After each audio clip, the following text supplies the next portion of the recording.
Hey folks, Kilt-Man here. Kilt-Man, yes. And today we are sporting the blue Mackay. I'll come closer, let you see it. Blue Mackay. Oh hey, it's blue and it's a Mackay. Rather nice antiqued kilt pin of the claymore, bejeweled as well. Very nice. Can you see? Can you see? Very nice.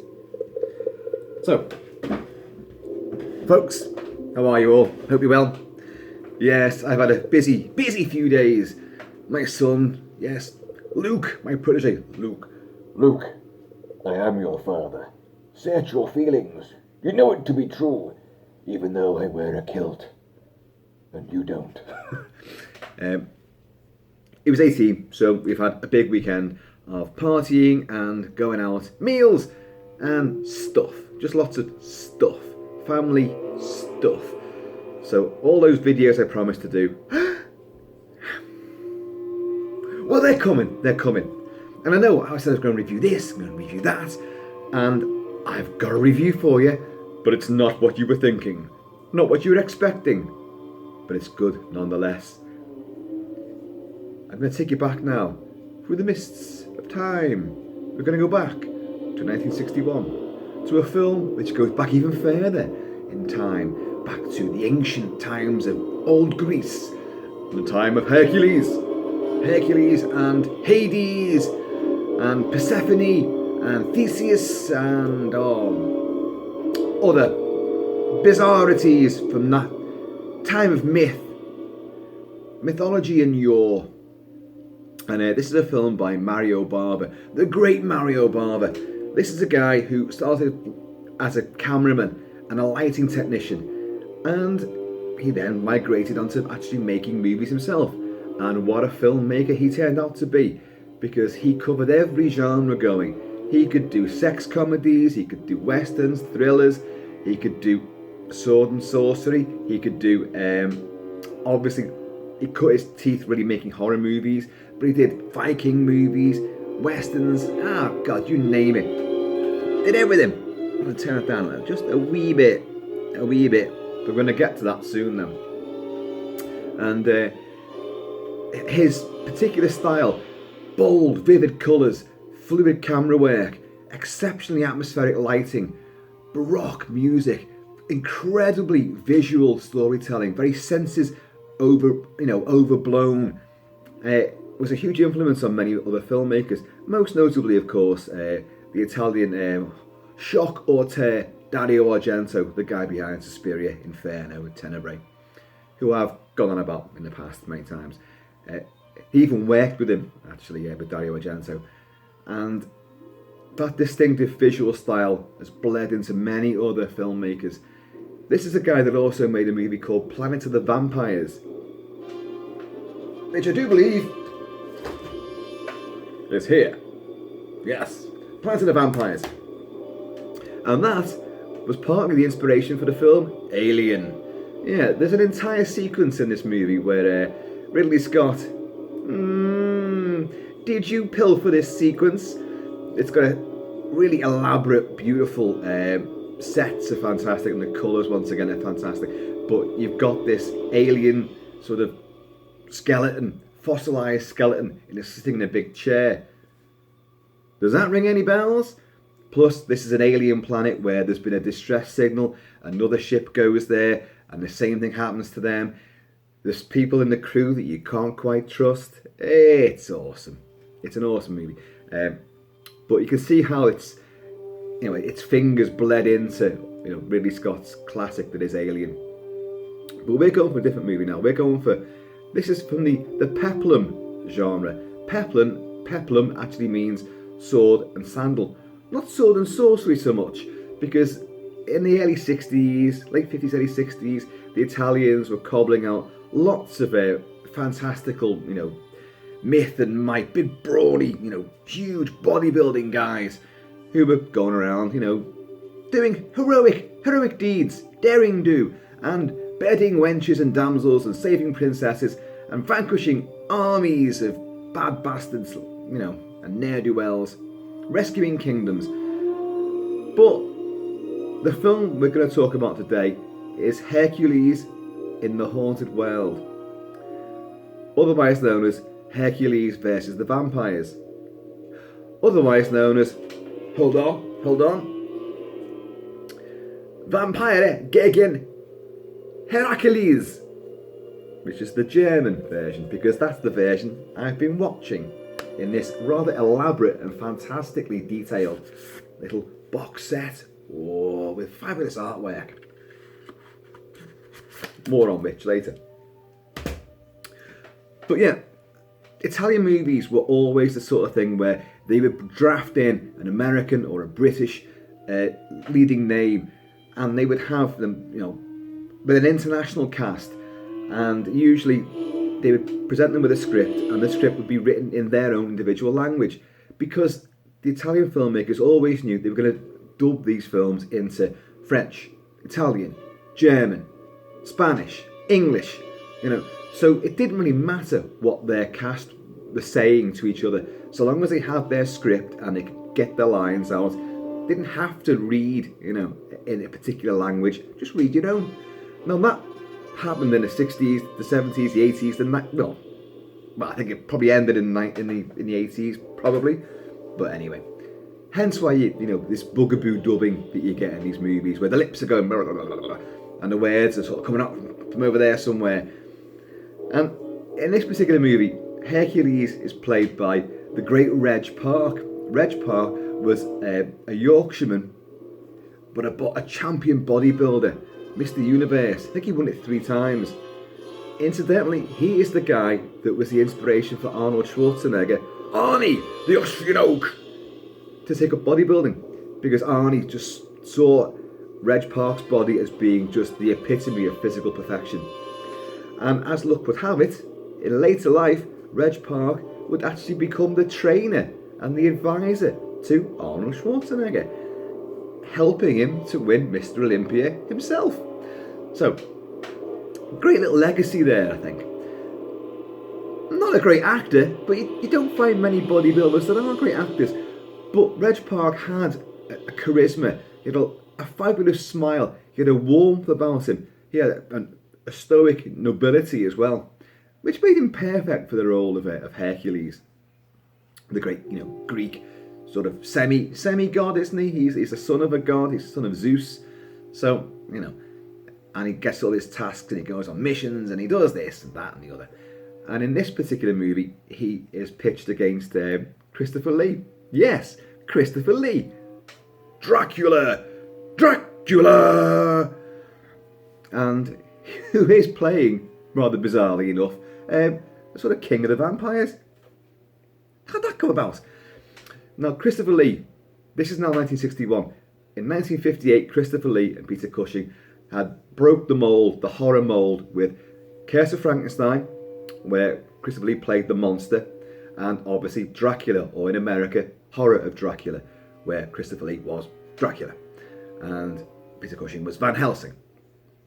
Now, with his very aristocratic, noble sort of face, his sort of regal brow, and his very sort of, sense of royal dastardliness, Christopher Lee was brought over to Italy to film this, playing King Lico, something or other. And this bastard, he's got his own sort of subterranean caverns, and he's got his acolytes, his devotees, he's got armies, he's got coffins full of vampires down there too.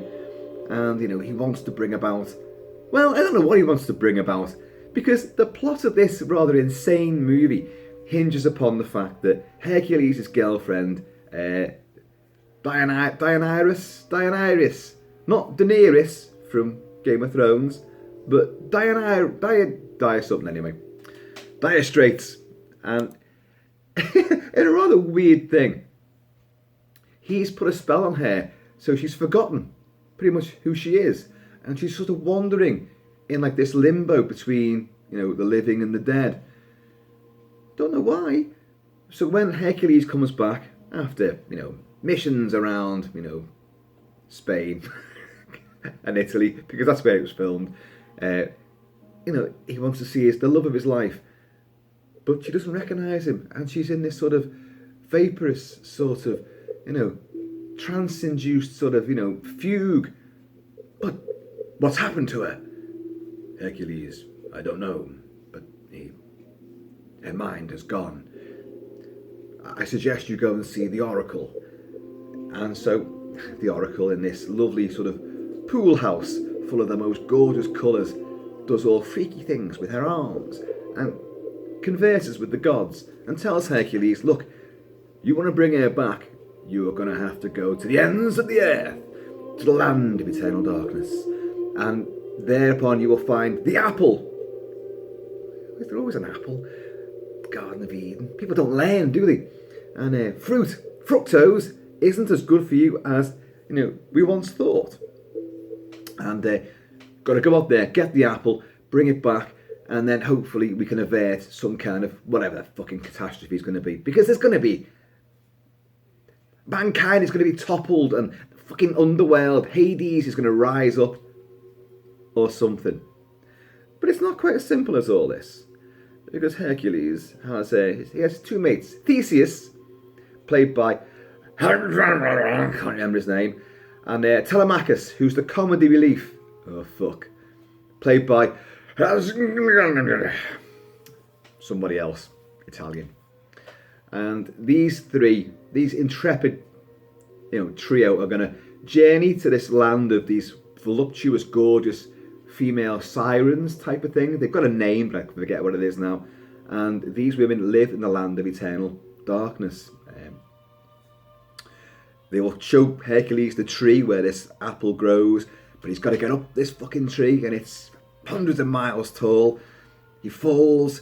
In the end, he gets a great big polystyrene rock, gets some vines, ties it up in these vines, swings it round, whoa, and, well, basically just held it up to the tree, knocks the top branches down, and down comes the apple. In the meantime, and picking this apple up, Hercules, you freed us. You freed us from this eternal darkness. Now we can go about the normal world as we once were. But I'm afraid your two friends, it's too late for them. What? What is that you're saying? What do you mean too late for them? Because in the meantime, Theseus and Telemachus have gone to have a bit of a kip on these stone beds, these basically stone altars. But these women have had a little deal going with some demon from deeper down who's made out of stone. And this fucker, he demands sacrifices. Oh yeah. So sadly, Hercules, we didn't tell you, but your two buddies, uh-oh, you better hurry along. Hercules runs to the rescue. And what you found is these two guys, Theseus, who's a womanizer, Telemachus, who's a fucking jokester, who thinks he's dead hard, but he's not. He's a complete and utter buffoon. But a likeable buffoon. Genuinely likeable. One of them lies on a bed that's too long for him. One lies on a bed that's too small for him. Let's fucking swap over. But this beast, this stone thing, which is really strange looking creature, the effects are really good. The effects are brilliant for its time and its microscopic budget. It's like, and he speaks in this really crazy, stone-lipped voice. And he goes, "Oh yes," and he's tying Theseus like that and stretching him like that. He goes, "Yes, you thought this bed was too long for you. Well, I'm going to make you longer. In fact, I'm going to stretch you so thin, you'll be as thin as the ropes that bind you. And when I've stretched you even thinner, I'm going to tie you into a knot." And it's like, whoa, shit. And then he gets to the other guy and he's going to squash him down. And oh, fucking hell, But of course, Hercules comes in and saves the day. And then they realise, right, they get back on this boat. They've got a mystical boat, a boat it magically traverses the oceans in a blink of an eye, and they then realise, hang on, there's more to this than meets the eye, because poor Dido,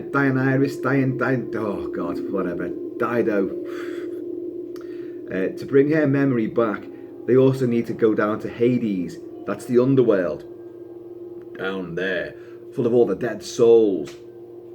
Because down there is a living rock. They've had a bit of trouble with fucking living rocks already, haven't they? They've got to go and get this living rock, bring it back, and that will bring her memory back somehow. So, leaving Telemachus to guard the entrance to Hades, because they found it by now, they then go into this labyrinth of multicoloured stone and catacombs and tunnels, warrens, lava beds and fiery pits. It's fucking amazing. It really is. And they finally see, oh my god, there's the living stone. It's got a name, I've forgotten it. And it's right out across this sea of lava. So they get these, they've gone through like a forest of vines that Theseus goes, whoa, let's cut our way through. And these vines all start screaming and blood comes out of them. And Hercules realises these are the trapped souls of the dead. You know, you can't, don't hurt them because they're in agony and torment already. But he pretty much, reneges on that because he realises, hang on, we've got to cross this sea of lava. How are we going to do it? We're going to do like a big rope bridge. Yeah, let's go back and get them vines. Fucking these souls, he's just said, don't hurt them. He's just gone and done it himself. And like a javelin, fucking, whatever, throws it across, and you get like a little sort of rope bridge where they're going to have to go like that. Now, what gets me here is, Hercules goes, I will test the weight first. So off he goes, big fucking brawny beefcake that he is. It seems safe. Theseus, join me. Why? Why don't you just go across on your Jack Jones, go and get that fucking rock, and then come back? Why do you need him to go with you? Because you know what's going to happen. Poor old Theseus, who we've grown to like. Theseus is like the Kaneki to Hercules' Danny Zuko. Or, the Goose to Hercules' Maverick. Now, the two of them are a bit of a double act. And you like him. You like Theseus. Even though he's got a rather bizarre sort of blonde bob. But anyway, poor old Theseus. He's not as big or as strong as Hercules. Hercules! Save yourself! Save yourself! Anyway, takes a plunge, goes into the lava. Hercules then bombs it across. Theseus, you gave your life for my mission, for my love. Theseus gets this fucking rock, manages to get back over, but of course, in the meantime, Theseus isn't dead. He wakes up in some other cave with a beautiful lady, a beautiful damsel beside him, who speaks to him very mysteriously, in very ethereal terms. And in the blink of an eye, Theseus and her both fall in love with each other, because there's a huge narrative bit of story which has been left out here quite clearly, because they just fall in love. I've only known you for seconds, but I'll spend my life with you, my darling. You just fucking met her. Anyway, they re-team up, Hercules, Theseus, Telemachus, and they sort of secrete this woman, this mysterious woman, who seems to have brought Theseus back to life. They go back on this magical boat, and they go back home. But in a storm-tossed sort of, tsunami, Theseus flings the apple overboard. You don't need this. Oh, fucking hell. So when they get back home to a country, weirdly enough, a part of Greece, it's called Italia. Why? Italia. And, it's all gone to rat shit. Christopher Lee's king, Riker, whatever his name is totally in control, and the gods are unhappy. Why? Because this woman that Theseus has brought back with him is none other than Persephone, who is the daughter of Pluto. The script gets this wrong because she's the wrong daughter of the wrong god, but it doesn't really matter. And Pluto is not happy that his daughter has gone astray, so he's sort of like getting a bit pissed off with her, little Italy, little Italia, that little part of Greece, which no one's ever heard of before. So shit's hitting the fan. But Hercules brings this rock back, living rock, and it definitely brings his girlfriend, his love, her memory back. Hercules, die. Hercules, you've forgotten my name. Does it matter? Look at me, woman, look at me. And But, you know, there's trouble afoot, because Persephone tells Theseus that, shit, you know, I really shouldn't be here. So you've got this ridiculous thing. Folks, I love this movie, but I can't help but pick it apart as well, because narratively it's all over the show and it doesn't add up, it doesn't make sense. Theseus has fell in love in a nanosecond and brought this woman back. Why did she fucking leave when she knew it was going to cause grief for everyone and that she couldn't stay? So I pledge love for him when you know you can't stay. What the fuck is all that about? Women, messing with your head. Messing with your head.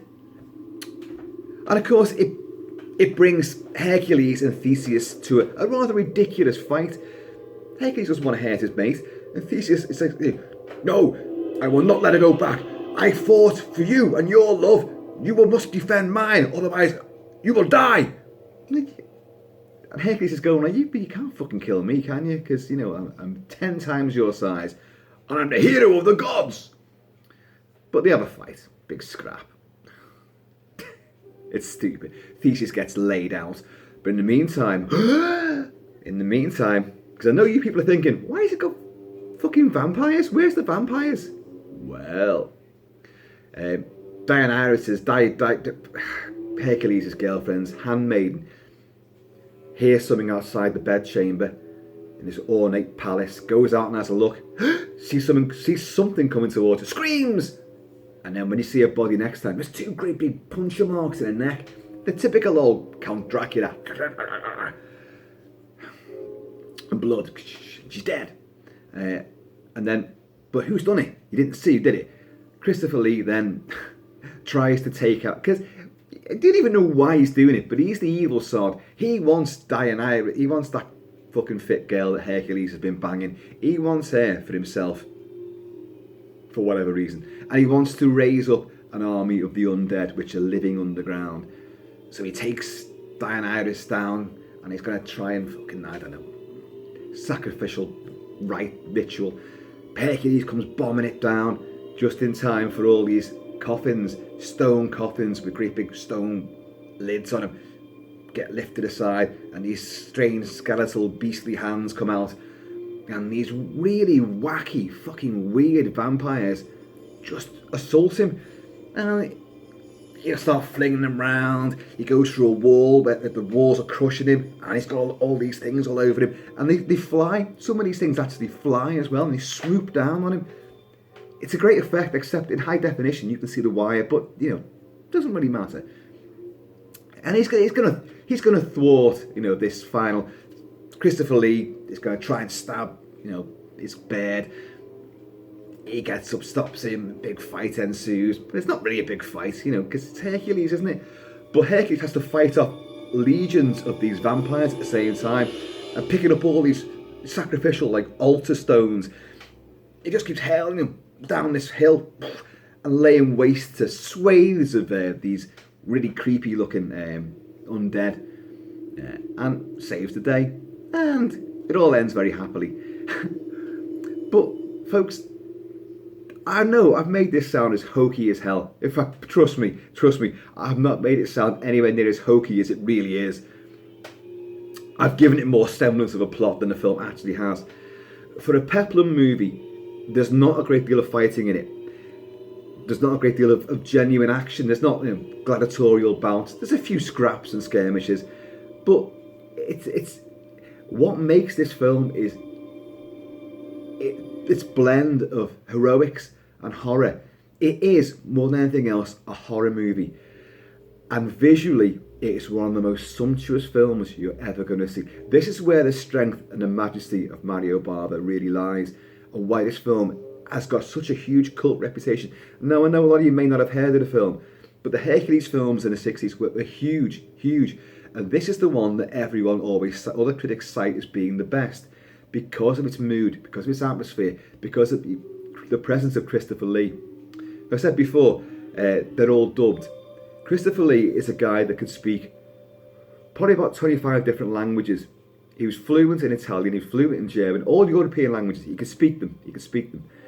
But inevitably, they dubbed him when he could have said, Mr. Barber, you know, I can speak in whatever language you want. I can even dub my own voice in whatever language you want. I can do the German cut, the French cut, the English cut, the Spanish cut. But no, they use someone else. An Englishman who tries, it's in the English version, who tries to put on Christopher Lee's voice. Why? Why? Anyway, it's beside the point. This is a film of colours, baroque, smoke, vistas of fog and strange glacial seas, storm clouds of red and black, the moon hidden by eclipses, forests of tendrils and vines. It's blues, reds, purples, greens. The screen is awash with colour. What Mario Bava learnt to do with his lighting, he would put coloured gels over the lights, and it would cast these eerie glows, these kind of sci-fi style glows. All his films would be decked in this sort of thing, and it is just a sumptuous visual treat. To get that's a German release, that Blu-ray, German release. Because the only other versions available around the world are shitty, poor quality DVDs of really bad transfers. That is gorgeous to behold. And that beautiful box set, like, I know this is the German release, but they've really gone to town on it. There's an extra film in there as well. There's a little booklet in there in German. And but there's loads of extras. There's commentary tracks in English, thankfully. And it's just a visual, sumptuous, atmospheric treat. It's from a different time. And it's music as well. Oh, and I've forgotten the guy who does the music. And I'm playing it right now. What's his name? Armando Trovioli. Yeah. And funny enough, the version of the film that this is called is Hercules al centro della terra, at the centre of the world, centre of the earth. And if you listen to this, I'm going to turn it up now. It's all majestic harps, really lots of mysterioso, but you've got great bellicose bassoon, oboe, lots of percussion and woodwinds. It's all sinuous, shivery strings. It really is a majestic score, very symphonic. I mean, I've got a lot of Italian scores from this era, and this is just one of the best. Okay, a bit of piano, a bit of jangly piano there, but I want to try and get some of this. Yeah, let's listen to this. Armando Trovioli was a hugely prolific composer. Listen. Love it. It literally, well, it looks like hundreds of scores, again across all the genres. But his horror scores and his thriller scores, did a lot of comedies, a lot of Sophie Loren sort of, sex type dramas, and a fair bit of jazzy, loungy type stuff, bit of slapstick. But listen to all this weirdness. I love the clarinet, the blaze clarinet, and contrabassoon. These are instruments that have throaty sort of bullfrog type sounds, which literally scrape the bowels of the earth, but they're also melodic as well. You can't hear this, I'm talking all the way over it, aren't I? You watch me stone cold now. God damn it. But yeah, there's a lot of stuff coming your way. Modern stuff, classic cult stuff. But listen. Harp. Ooh. Harp and vibraphone. It's sly. Reg Parke, you could say he's wooden, but wasn't Arnie wooden as well? But the build, the charisma, and the heart and energy that these guys put into it. This is why in Italian cinema you had to get bodybuilders, because you didn't have stuntmen who were big enough to take on the role in the action scenes. So you've got the real life bodybuilders playing these roles. And the guy that plays Theseus, he has a strange he does one of those things that William Shatner used to do in Star Trek, the double-footed kick, where he just leap in the air and plant his feet in some guy's chest. Down they go. He'd go down as well. He does it a few times. You think, that isn't the best tactic to use, really. Listen, clarinet, oboe. So, folks, if you're interested in this movie, and I do recommend it, Koch, the unfortunately named Koch, that's Koch Media in Germany, do this fabulous full Blu-ray edition, and it is in English. We've got a German version, I think it's a French. You can just switch around, get the English, and it is a sumptuous visual treat. Very atmospheric. It's naff in some places, but it doesn't matter. It doesn't matter a jot. It's fun, and it takes you back to this really bizarre sort of time scale, and it's just legend and myth, but you lose yourself in these visuals and this fabulous music.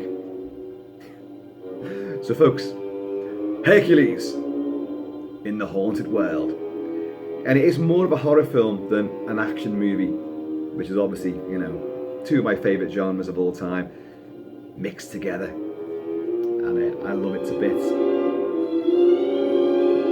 Swooning, keening strings, it's all very dramatic.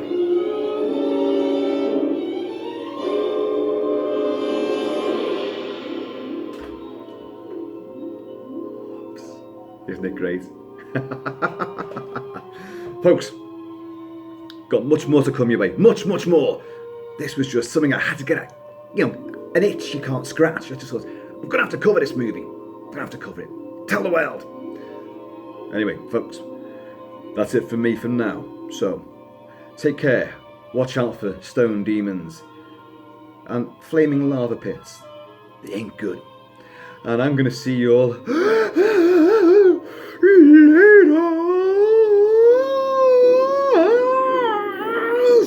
Don't eat that apple.